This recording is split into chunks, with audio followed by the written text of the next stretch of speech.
Welcome to the very first episode of Prattle with Tré Vayne for connoisseurs of casual conversation. Each week, my guests and I will chit-chat about one of their obsessions that captures their interest and their soul. And this week, this is a podcast of a killer, Bella. Let's go. Talented, brilliant, incredible, amazing, show-stopping, spectacular, never the same, totally unique, completely not afraid to reference or unreference. All of these things are qualities that describe our very first guest. Our inaugural guest to Prattle, Pri Solanki, is a multi-hyphenate, project manager, tattoo titan, icon, pillar of the community, and one of my best friends and one of my favorite people on the planet. Please welcome Priya to Prattle. Hello. Oh my God, hello. I love being, what did you say, a pillar of the community? A pillar of the community, the heart and soul of Bushwick, some would say. Many would say. I hope they say it. I am the mayor of Bushwick. And Yes. I'm not doing a good job. And you can write a letter to my team and we'll work it out later. The roads are shit. There's no water. It's fine. Okay, whoa. Okay, I don't control the weather. And I don't control the roads. So Priya is... I knew I wanted Priya as my first guest because I've known Priya for 7 years? More. 6 years? 9. 9? Oh, that's beautiful. 9 You don't even know. You don't even know. 9 years. I met Priya my very first day of college, actually. And I was... Well, was it the first day? Yeah, it was the first day. And I was really not having, I did not like the beginning of college. I'm a person, I like structure. And I was like, there's too much stuff to do. And I went to all the little welcome week events. And I walk in and I see someone running the rock, paper, scissors, right? Yes, I was welcome week leader at NYU. Redact that. Like cut that. And I genuinely could not have given less of a shit. And I think it was very evident when I was just up there being like, all right, we're all gonna play rock, paper, scissors. I was like, it's not that hard. Everybody knows how to do it. Just play it. And I was entranced by your energy of, I'm here, I'm doing a job, I don't give a fuck. So I was really into it. And the end of the thing, I was after it was over, I walked up to Pri and I was like, hey, thanks for doing this event. It was super cool. And they walked right back. First of all, when I stopped you go, huh? And I was like, oh no. I was annoying you. And I was like, I just want to say you were amazing. And you're incredible. And you were like, okay, thanks. And then you walked away. To be fair, it was literally because I'm just an anxious person. And I think back then I was much more anxious than I am now. And could not handle strangers on the street talking to me. And that's fair. I'm loud. So I'm sure I was I tried to have headphones on and then you startled me and then I didn't and I was like, oh, thank you so much. And then I just was like, I've got to keep moving. But that started, I was like, I want to be friends with that person. And 9 fucking years later, we're here. Well, you blacked out 3 of them, so. I did. I just can't count. It's not a blackout. You said actually, I'm erasing the middle 3 honestly years. Just illiterate. So one of the reasons why I think we are such good friends is because I think we both really adore pop culture, but we really like different things. Our music taste is, similar, but different. I think our music taste is 2 people who... I don't know where I'm going with this. Cut that. I think our music taste is tangential. I would say that you could convince me to listen to something. I could convince you to listen to something, but neither of us would land on the same artist. Yeah. Oh yeah. Organically, we're going to bring different people to the table, but we'll probably like all of them. We actually just went to a concert of someone I had no idea about and it was amazing. Yeah. And so in the music, that makes a lot of sense too. And you also opened my eyes to a lot of things that I wasn't interested in until you showed me the beauty of it, one of them being A Star is Born, where we watched it the day that the sky was black from Canada fires. And we watched it and I saw the light of it. And you also opened my eyes to the beauty of Twilight. Woo! And to the beauty of our topic today on Prattle, Robert Pattinson. Our Pat's in the building. Well, he's not here. Oh. We have our Pat's. He walks in. Oh my God, just if he walked in, I genuinely would walk out. I cannot be in a space with him. He's so beautiful. He is. He is. I didn't think he was hot the first time I saw him. When was Actually, that? for a while. I feel when I was in middle school or high school and Twilight came out, I was oh, Taylor Lautner's hotter than him, but I didn't see the movie, so I didn't watch. Now that I've watched the movies, Robert Pattinson is the hottest one in the movie. But from the outside, I wasn't seeing it, but now I see it deeper. Honestly, I don't even think I have many statements on his hotness in the Twilight era. Yeah. Especially in the first 2 films. I was kind of I don't know if you're hot or just weird and like looking like that. Like, I don't know. I couldn't like figure it out. So what was your first movie that you saw of Robert Pattinson? It definitely was Twilight. Yeah. Well, because I remember specifically not to really be a little freak. Okay. But it's like everybody was reading Twilight. If you were 12 to 15 at the time Twilight came out, Yeah. even I don't know if teens are reading it now. I hope they are. I'm sure they're not. I think it's having a renaissance. I think it's like kind of back in I think vogue. it's back. Like, I think it had a moment where when we, around our age, when the books were actively coming out, like in 2008 to 2014 or whatever, everyone was reading them. And I remember, like, the concept of Edward in the book is, like, he's supposed to be the most, like, beautiful man on earth. Oh. He's, like, this stunning, perfect vampire. And then they cast this guy, and I was like, who is this guy? And then I was like, oh, actually, he was in the Harry Potter before. Yeah. But I don't think I clocked that. Like, I think afterwards, like, I looked into him and I was like, oh, he was randomista in one of the Harry Potters. Yeah, he was Cedric Diggory, right? Yeah, and like that didn't strike me because it's just like a random role and then, spoiler alert, he dies. And I've seen it and I know you also 2023. I'm not gonna yeah. I gave a spoiler alert. So nobody freak also, out. fuck you, JK. We'll spoil your book. Yeah. Fuck you. And I was just kind of like, I don't know if this man is going to live up to the idea of what we all, these horny teen girls, imagined Edward Cullen to look like. But I saw him when I was looking up stuff about Robert Pattinson. He said that he was really nervous to take Twilight because he was like, I can't live up to like the perfect nature of Edward. And it's funny because I feel like now I guess this happens whenever you just do a good job, but I can't imagine anyone else being Edward Cullen. And I can't imagine Edward Cullen being like a himbo jock, beautiful. Is that what Stephanie and Maya were saying? That she was like, he was a himbo jock, gorgeous, built man? Is that what you were saying? No. I think it was like I think she wrote him with like femininity, like very much like a feminine beauty to him. That was like not what you would expect, like not like he was the opposite of beauty in terms of like the dichotomy of like a high school quarterback versus like him. I think I don't remember. I'm definitely giving that woman a lot of credit, and I know she's problematic, and we don't. Stephanie? Yeah. Oh, is it just the Mormonism? I don't know. I think it's like a lot about her, like the way she writes Native Americans and ultimately how they're okay, yeah. in the movie. Like I think she wrote a lot about Native Americans that you question. So where'd you get all that from? Yeah. She said, I don't know, just making up. So what made you think you could write about Native Americans? That's not why we're here. I'm Stephanie Meyer. That's not why we're here. If you had to rank the Twilight movies, could you do it? I think so. Okay, let's hear it. I think Twilight is the best one. Twilight is the one I've seen the most. Twilight is a movie that when I am drunk, I will go watch the baseball scene. Like, I will just go to the baseball scene, watch it, and say, that was perfect. And I'll like go to bed. I think the first Twilight is like one of the most like, I don't know. I just feel like the director, I don't know why they switched the director after, because I feel like it was such a perfect, beautiful, like unique approach to the, you know what I mean? Like it felt like its own movie. And then I did like the other directors after. But the first one was just like literally so special, and also when he had to like him throwing up when he smells her is always amazing. Oh my god, his like absolute he's always such a good actor, and like I feel like it almost sounds facetious to say that about Twilight, but it's so funny knowing that like Kristen Stewart, I was going to say Kristen Bell, Kristen Stewart and Robert Pattinson are like indie darlings, and like they both say this a lot, and I think it is one of the funniest things they can say. But Twilight was an indie film, like.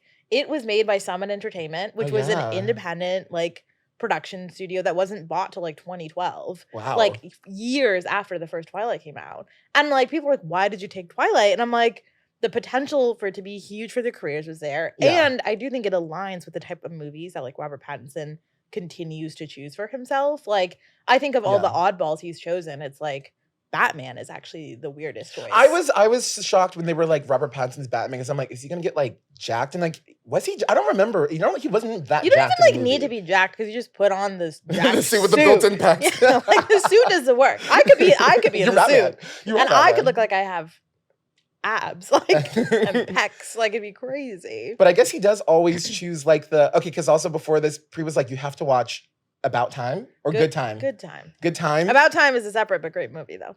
And he does like Good Time did remind me a little bit of like his, and I also was reading the synopsis of Remember Me, and that kind of seems like an Edward Cullen vibe. So I guess he's always like the brooding. He kind of always approaches masculinity in like a very interesting, because he's like, people like the girls and the gays really love him, but he's not like, he's still very like masculine and manly, whatever that means. So it's weird that like he's kind of for the gays and the girls too, or he does it in a way that it's not offensive or like off-putting to the girls and the gays. I don't think he's actually is for the girls and the gays. Really? No, I think I am the girls and gays as a non-binary person. I am all of those things, and I love him. But I think if you're to look at his fan base, one, I don't think he's gotten his flowers. I like want this man to be everywhere. I want him to be in my home even. First and foremost. I'm just kidding. I'm scared of that.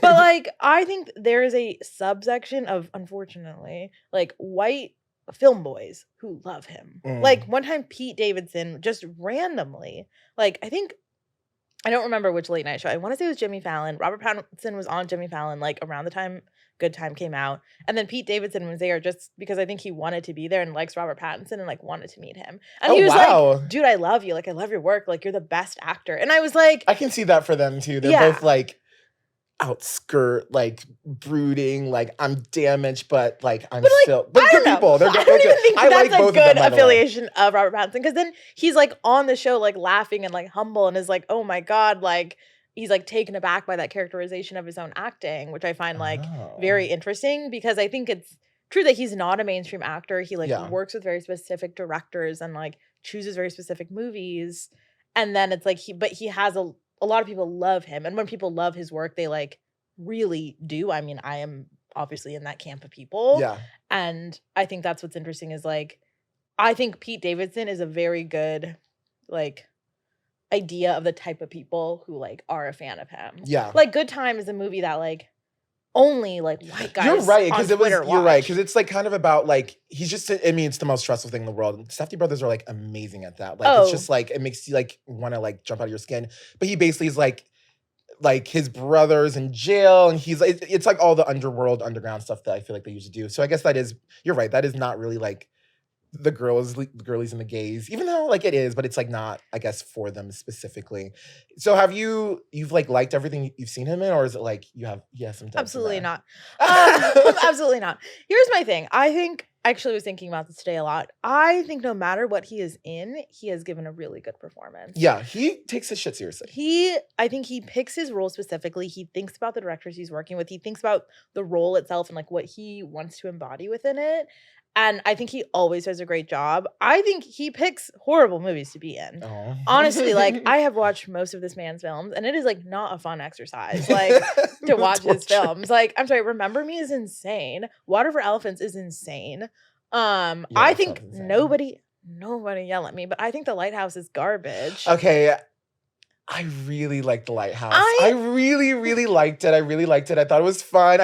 Like him and Willem Dafoe is like this kind of like, I don't know. They were like brother, father, son, husband. It was weird. I don't know. It was just a lot going on, but I thought it was really pretty. That was really freaky. And he's like really amazing. And also to be like with Willem Dafoe and go to, well, I guess Robert Pattinson is like, it's not like he doesn't need to prove himself anymore, because he really is like an amazing actor, but I was super into it. I think that's the thing. It's like, I just don't think it was for me, which is very fair. And I appreciated the film. Like I watched it and I was like, it's only 90 minutes. Like it's not that long. Yeah.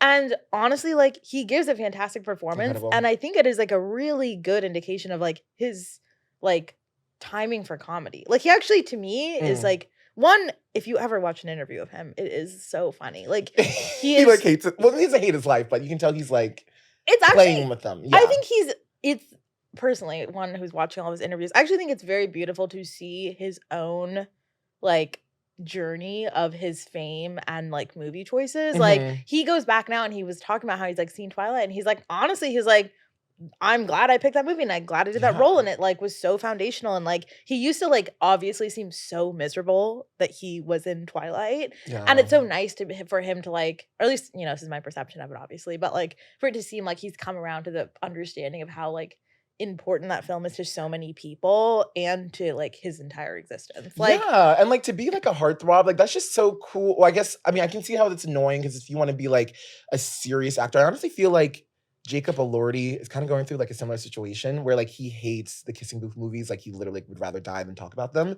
But he's trying to like, I think he's kind of doing the Robert Pattinson playbook. Now that I'm thinking about it out loud, like I do think it's similar in the sense that like Jacob Elordi like being in like Emerald Fennell's like Saltburn. I think that's going to be and like Priscilla. and Priscilla. I think those are both very interesting plays that Yeah. I think could push him in a Robert Pattinson direction. And I hope it does, because obviously I think Robert Pattinson has never done anything wrong except the dud movies he's been in.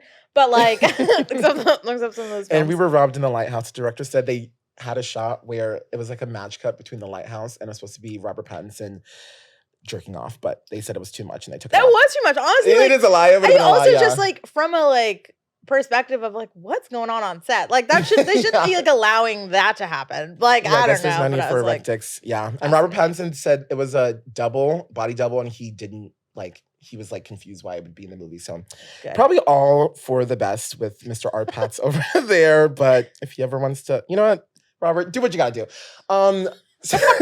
You say porn can be indie.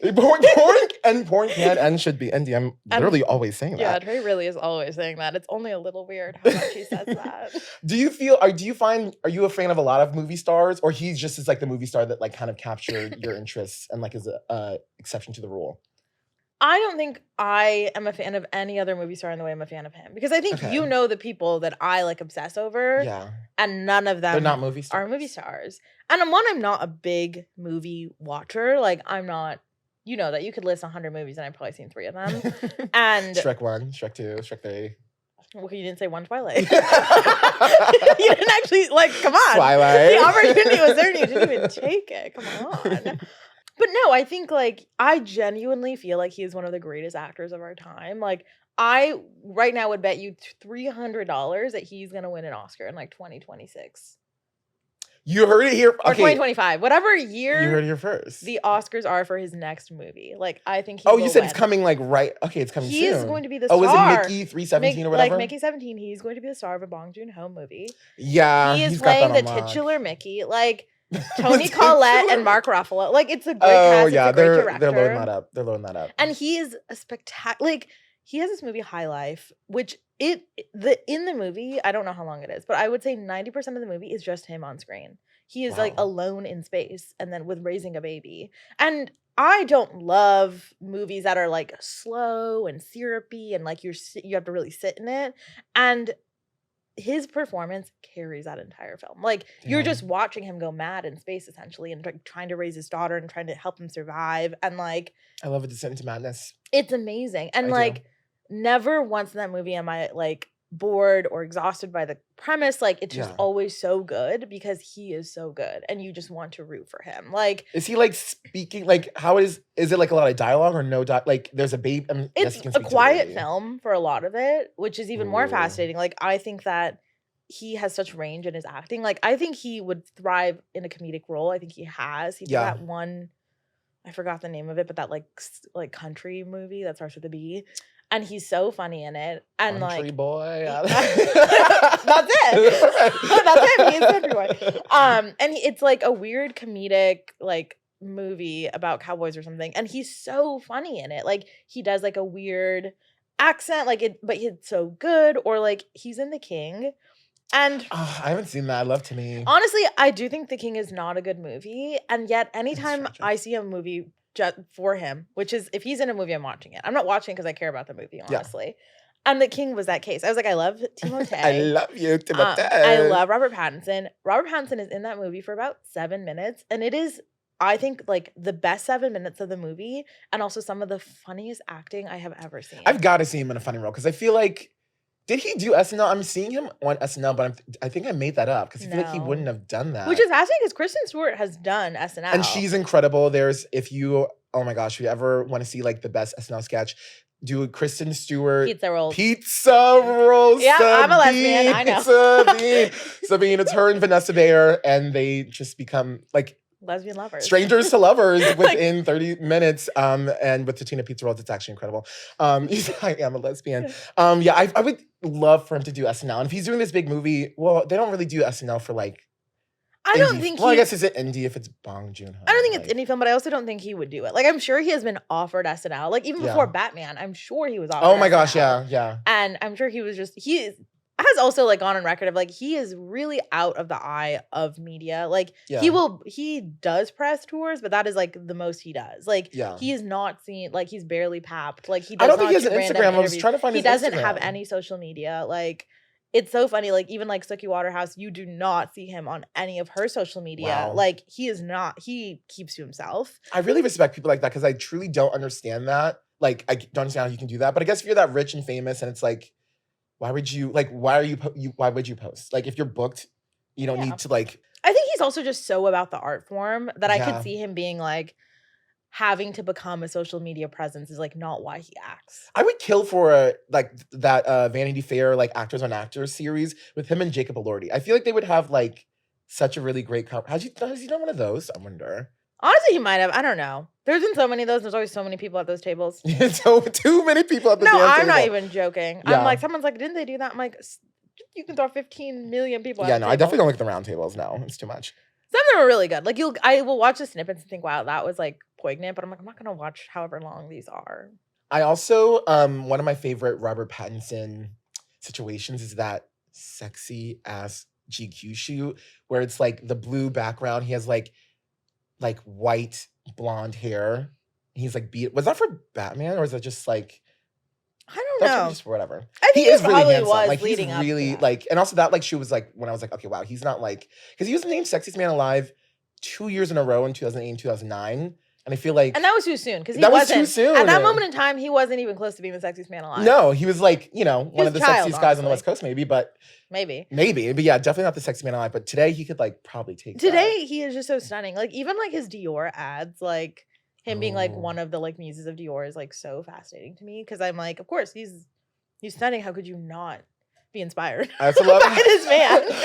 I also love how he's like so like handsome, stunning, and then also he has like the most incredibly awkward, unphotogenic pictures on the planet around the internet. Like the brown sweatsuit. But that is also like, I don't even know what is that like from? I don't even know. No one knows. He looks bewildered. He didn't know the picture's gonna be taken. Like I don't know. I don't even know if that's like real or if it's just like so many iterations on the internet. It's fake and it's always been fake. Like, there's the Poot Lovato thing is fake and I like never knew that. And I was like, you just broke the story to me right here on the couch. What do you mean? Like that wasn't her in the picture? Or that picture was edited? That picture was edited.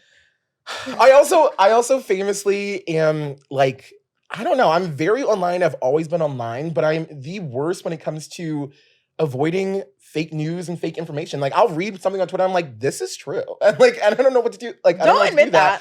It's true though. It's true. And with the Poot Lovato, I'm like, I guess, but then like, what did they edit? Like they just made it whitewash so it looked like she's bald. I couldn't look into it.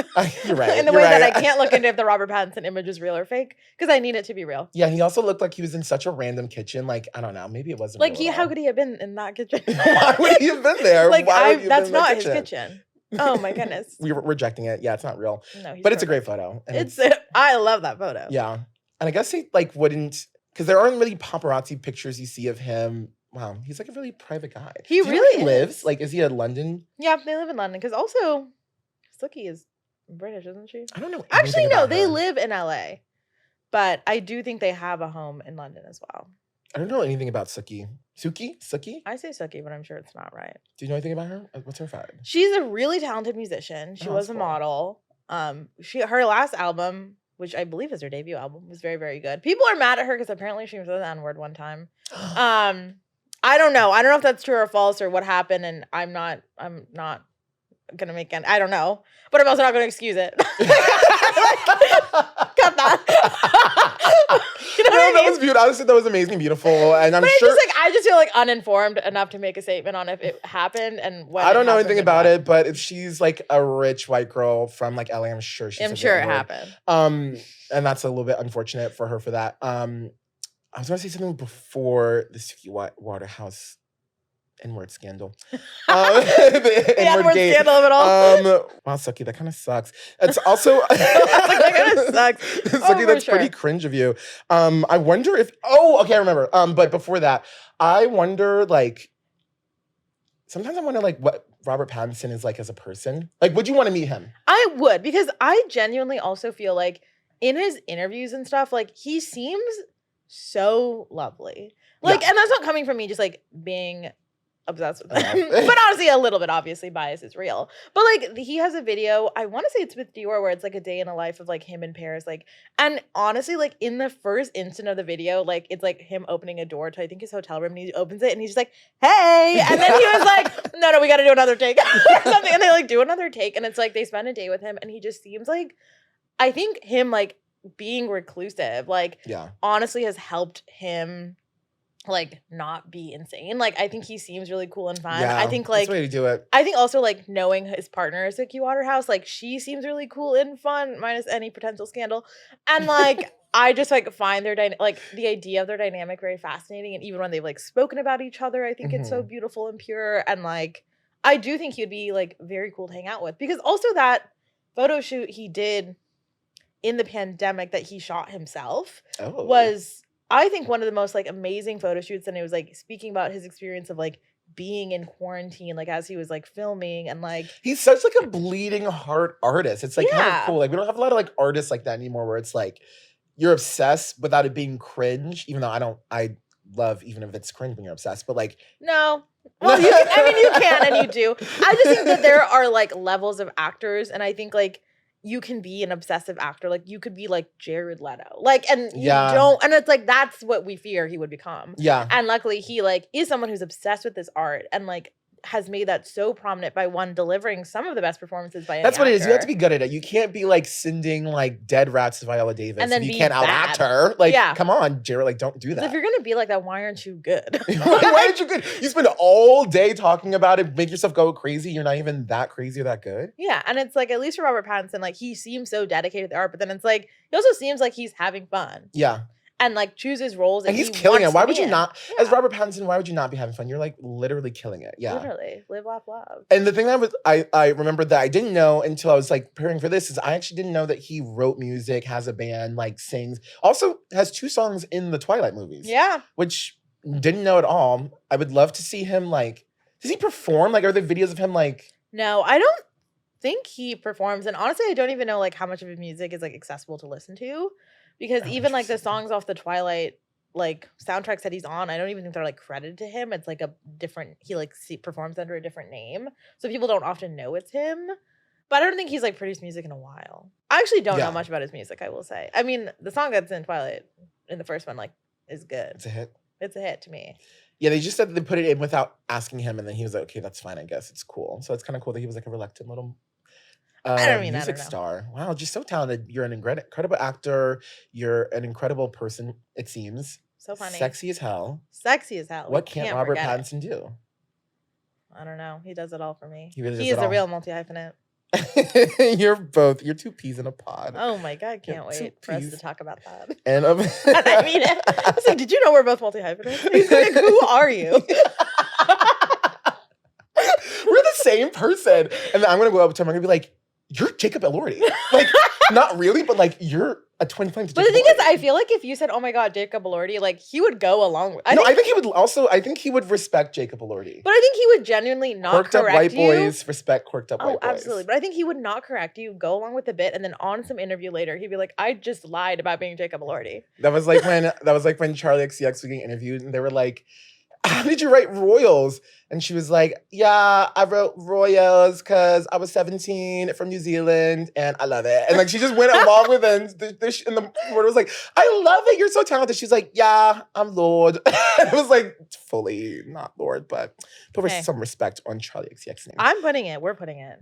So now we have our first little segment. It's going to be a really fun little game. So this is called, hold up. I'm nervous. Like, what is it? I wasn't prepped for the games. I know. Okay, yeah, this is good. So this is called the Prattle Rattle Off. I'm going to rattle off some random, fun, bite-sized little questions, and you're just going to answer them. They're about anything. Like, they're about anything and everything, and it's just going to help us like get to know you a little bit more and have some fun. All right. You're going to kill it. Okay. Number 1. What's your favorite bad movie? Twilight. Twilight's an incredible masterpiece. But it's also like a bad movie. I mean, okay. Actually, 27 Dresses. Is that Katherine Heigl? Yeah, and James Marsden. And he never looked better. James Marsden, a movie legend star for a time. I've seen that movie like probably 50 times. Like that I've is never like seen that one. oh well, I can't wait for tomorrow night. We're gonna watch it. Like That's so beautiful. it's like it's like a movie I will always return to. I will always revisit. And I just really love it. It's like she's a bridesmaid 27 times, right? Yeah. It's like the vibe. And it's just so stupid and honestly bad, and it's the best. That's beautiful. It's it. gorgeous. Okay. You're organizing your dream festival. Who are the 3 headliners for each day? I feel like you could literally say this more. Okay, actually, wait, let me guess, and you critique. Well, now I'm stressed. Okay, let me guess. I'm going to say that the Friday, no, we're going to start Saturday is the most important, Sunday most important. I actually don't know, so that we don't have to worry about. Okay, we don't have to worry about that. One of them's Mitski. T. One of them's Amine. T. And the third person, I don't want to fuck this up. I'm going to say... It's so obvious for me. I know. I feel like I'm overthinking it. I'm overthinking it for sure. That's what I do best, though. I want to say Gaga, but I don't know. I don't think you want to see a Gaga show, and I think it's Mitski, it's Amine, and it's Mr. Harry Styles. Yep, Harold Edward Styles. Harold Styles. Yep. That was not his name. I said Harold. Harold Edward Styles. Yeah. That's my man. Okay, who are you most excited to see? Like, which set are you most excited to see? That's a really good question. I have seen all of them a lot, I will say. Yeah. And I think at a festival, Amine would be the most fun.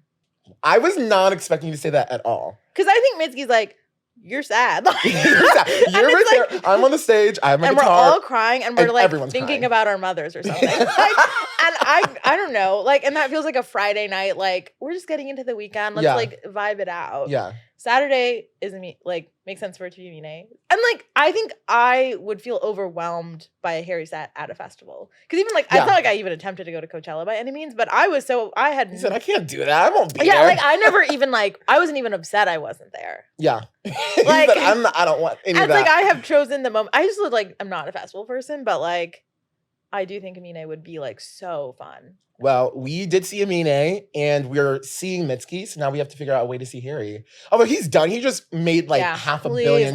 Like, yeah, please, yeah. He's been touring for like years straight. Yeah. And he's been working since he's been like 12. He wasn't 12 in One Direction, but like 14. Could have been. Actually, he wasn't probably far off. He was like 14. He was they're like 15, 16.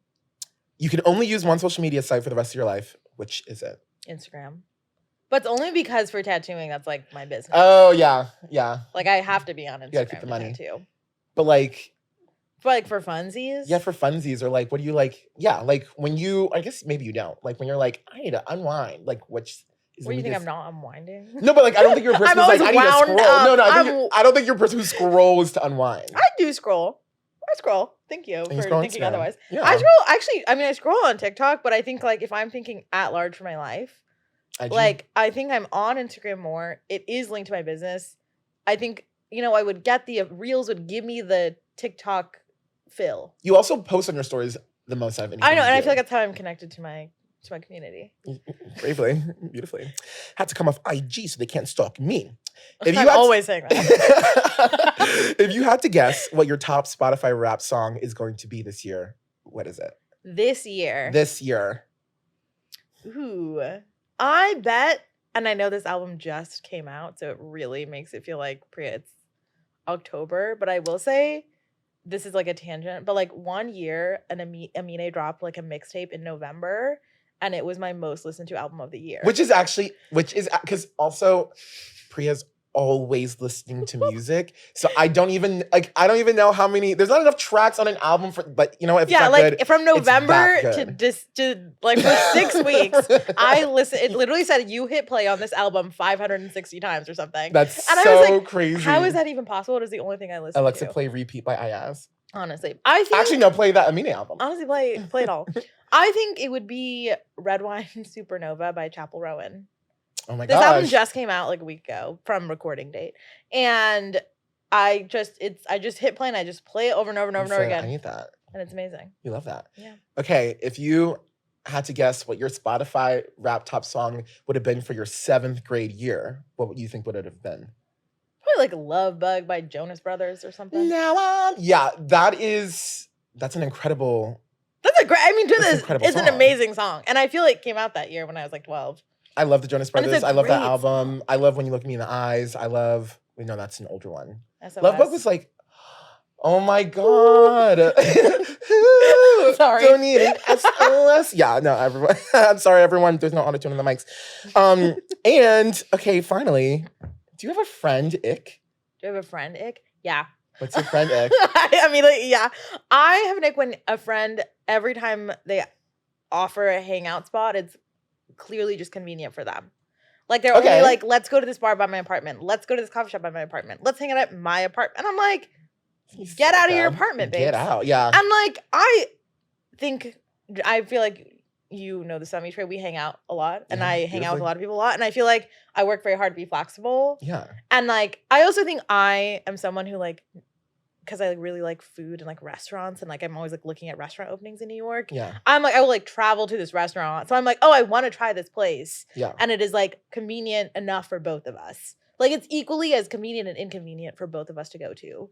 And then if the other person's like, oh, well, that's like annoying to get to, I'm like, well, it's equally as annoying for me. Also, I hate, why the fuck are we living in New York City with buses, trains, automobiles? Like, I hate when people act like it's hard to get anywhere in New York, where it's like, it's actually not that, it's like the easiest city to get around for anything. So it's like, I don't know why you can't, or when people are like, oh, I don't like going to Bushwick, or like, I don't like going, it's like, get on the fucking train. It's funny because I'm the opposite though. I don't want to go to Manhattan. So I can't. But you do that, but you would though. Like, Well, you the thing wouldn't is, like. I will never on principle if someone's like, because even like one of my best friends like lives in Midtown, and whenever we hang out, I always like, when I always end up planning it just because I'm a control freak, and I will always pick spots in Manhattan, and she's always like, why do you do that? Like, because I was like, you live in Manhattan, and I don't want you to think I'm gonna always make you come to Brooklyn for me. And also it's like, I just coordinate it on days where I go into the city for work, so I'm like, it's fine, it makes sense. But yeah, like it genuinely like frustrates me so much where someone is like, only pick spot within like a just like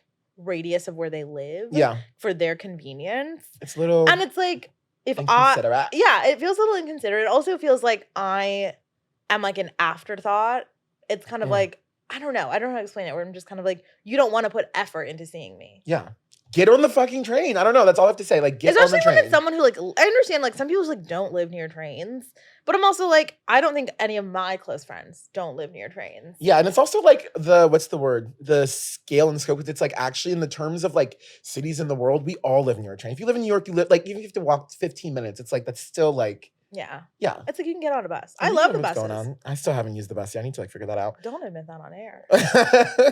Get on the bus. Get on the bus. Okay, and for our last little segment, this is Prattle About. This is where I choose a little topic.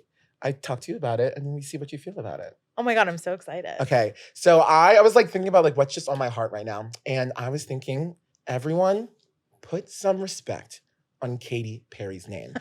Put some respect on Catherine Hudson's Did you see that bathroom name. Performance? Is that what happened to you? Bathroom performance? What is this? You haven't seen her performing in the bathroom? What whose bathroom where? I don't remember whose bathroom. Is it Hailey Bieber's? No, it's like there are stalls. Oh my God, wait, hold up. I need to see. Okay, this is scary. Wait, before I'm like about to go on a rant being like in defense of her. But I will say as I'm looking this up though, because I feel like everyone's not the joke, but like I get that sense that everyone sees her as like this washed up icon of the 10s, and she's like just a judge on American Idol, and like Witness flopped and Prism flopped. First of all, Witness and Prism were not flops sonically. They were amazing albums. I don't know about their sales, but they were amazing. And Katy Perry, Teenage Dream is the pop Bible. Like there is no like, that is one of the best pop albums ever. And I just hate how people really discount her. Are you a Katy Perry? No, I am kind of like in your... I think I'm less of where you're at, but I do feel that I'm there. I do think that every like so much of her music is like foundational pop music. Yes. And I think that it is surprising to me. Like when I'm tattooing, I have a playlist, and like my playlist has like a lot of old Katy Perry, and you are like never really over and like stuff like that, or like Harley's in Hawaii or like whatever. And it'll come on and people are like, oh my God, I forgot how fucking good this song is. Yes. And like so many people, like every single time, literally, I would say like 95% of the time an old Katy Perry song comes on in the studio, like somebody comments being like, this song is so good. I I can't believe it. And it's like, yeah, like we all forgot because now she has kind of just become the figure she is right now. Yeah. And we think like, I don't know what her last like big radio hit was. Like for me, it was like Never Really Over, which I think is one of the best songs. Like I think it's an amazing pop song. But I also think people generally don't want to give praise to pop artists. Right. And also I feel like Katy Perry is like a pop artist where she does exactly what she needs to do so well. Yes. She has such a clear vision. Her Vegas show, I think, is so I wish I was there. I wish I was there every single day.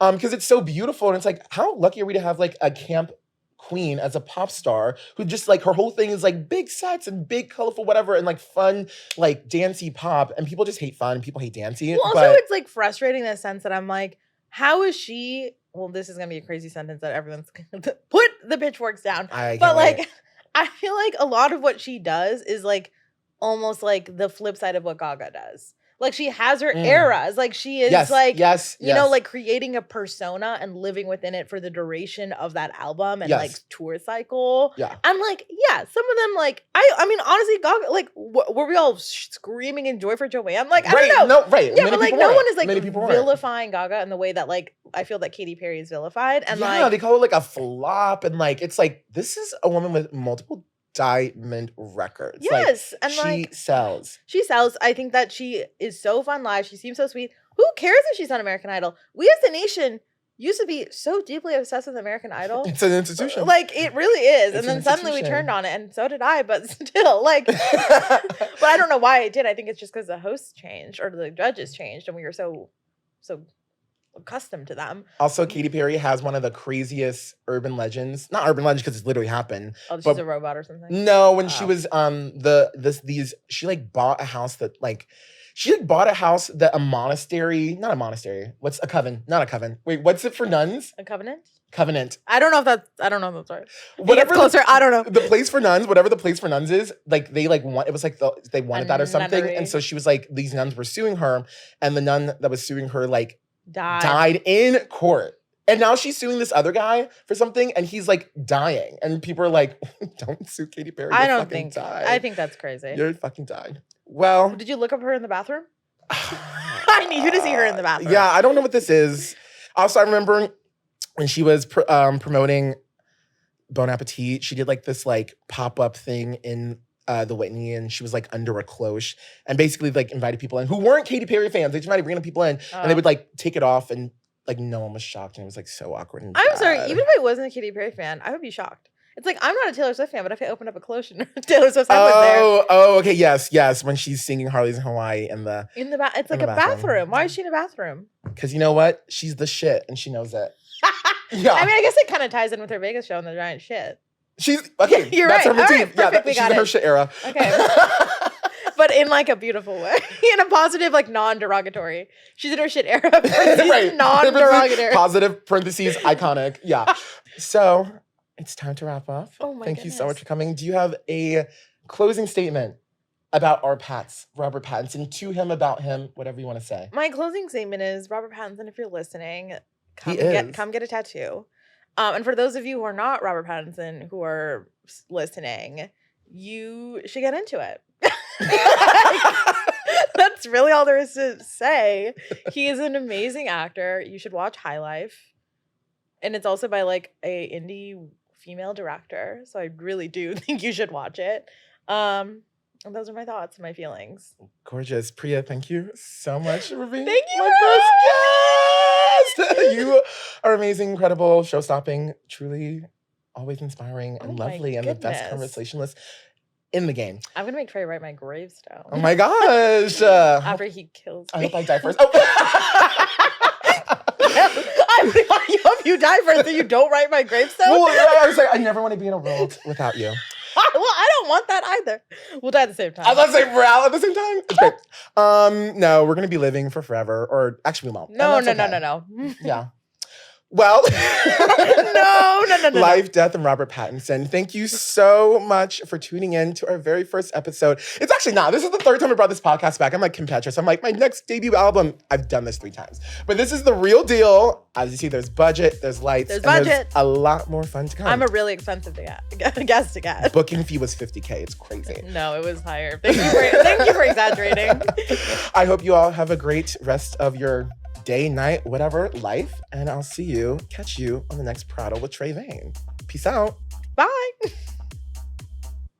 Slay. Slay, mama. Slay, mama.